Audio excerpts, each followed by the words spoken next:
Dear friends, thank you very much for the invitation to speak at this conference on empowerment and partnership and student engagement. Like everyone else, I would much have preferred to be in Dublin, even in November. But I'm thankful the technology makes it possible to meet online. I am honored to be speaking immediately after my friend Gohar Hovhannisyan, the current president of the European Students' Union, and 1 week after the International Students' Day. November 17 commemorates occasions on which students and the student movement have reminded broader society of the importance of democracy and citizen engagement. That takes me to my first point. Is there a difference between student representation and student engagement? In Europe, we're doing fairly well on student representation. Even if Gohar and other student leaders would rightly argue we could do better. And even if what is true for Europe in general is not true for every European country. Belarus is an obvious example. Student representation, then, is about ensuring the student voice is heard when decisions are made. The 2018 Bologna Implementation Report states simply that almost all higher education systems require student and staff representation. When we surveyed the situation quite some years ago, students generally had 15 to 25% of representatives in university governing bodies in Europe, and I do not think the situation has changed radically. The institution and faculty levels seem to be where student representation is most solidly anchored. It seems somewhat less solid in departments and also at the level of higher education systems. At European level, students are well represented by ESU in the Bologna follow-up group and in several working groups. ESU co-chaired the group that developed principles and guidelines for the social dimension of higher education adopted by Bologna ministers just a few days ago. Student representation builds on student elections, and that is perhaps our entry into student engagement. Elections require that students engage at least enough to cast a vote. Turnout in an election varies between countries, but it also varies between sectors, and turnout in student election is too often too low. So the first challenge in student engagement is getting out the vote. To do so, students must feel that who represents them in university governance matters because the decisions they make matter. Student organizations have work to do, but so do policymakers. Student engagement goes well beyond governance, as democracy goes beyond elections to include deliberation and participation. Engagement is about developing commitment to public space, whether that space is on campus or in society at large. It is about recognizing that studies are about more than ECTS credits and exams to pass. It is about making education more than just training. 2 years ago, the Council of Europe organized a conference on the local mission of higher education with Dublin City University.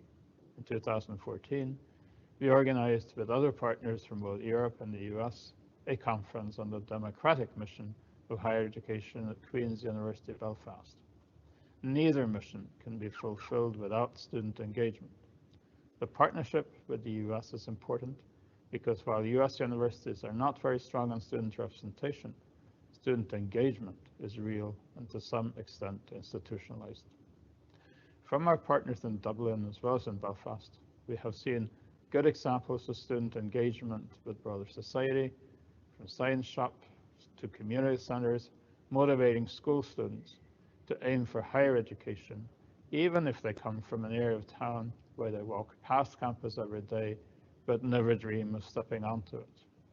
To young people exploring their options, students are better role models than professors. The student engagement we saw in Dublin and Belfast is a commitment to helping make our societies better. It can take many forms.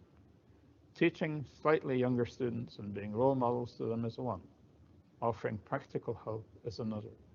Law students at my alma mater, the University of Oslo, have for decades been offering free legal advice to people who can ill afford to pay for it and may not even think of this as student engagement. working on campus to help integrate new students or students who arrive from abroad as a third. These are students who may not easily find their footing in the new environment and for whom contacts with other students who already know their way around the university can make the difference between success and failure.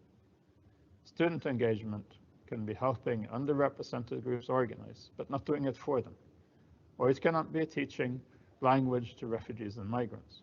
It can be revealing the delights of museums to people who would otherwise do as people from one of its neighborhoods did with Queens, walk past, but not in.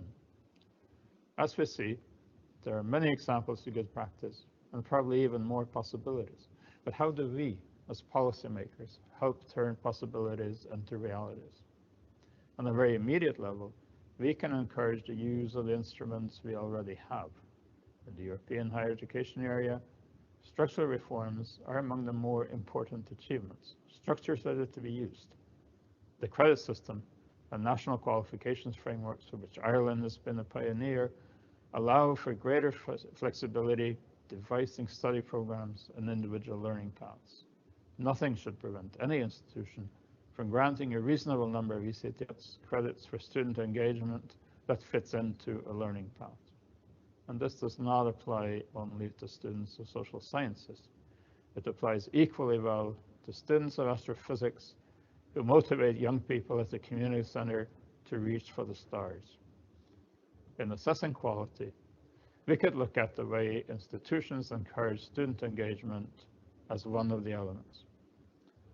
For the possibilities to be used, higher education leaders and public authorities, as well as such institutions, must demonstrate that student engagement matters. There must be rewards so that students who engage and institutions that encourage them to do so make it clear that this is a part of what higher education is about, not just an optional extra. Policy, practice, and rhetoric need to evolve. Policymakers must make it possible for higher education to fulfill its four major purposes in equal measure. These are preparation for the labor market, preparation for active citizenship and democratic societies, personal development, and the development of a broad, advanced knowledge base. As an organization for democracy and human rights, the Council of Europe is of course particularly concerned with the role of education in developing democratic engagement.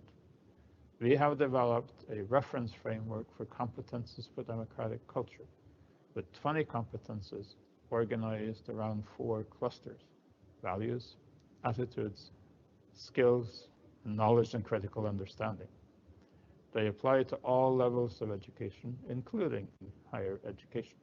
They can be developed in schools and on campus, but also in student engagement off campus. But they cannot be developed without engagement, without commitment, as something you learn about in theory for 2 hours a week and forget about the rest of the time. Engagement and democratic competences are like languages. You cannot learn them from books alone. And if you do not use them, you lose them. Student engagement is part of what higher education should aim for and what universities should educate for. Countries like Ireland provide good examples.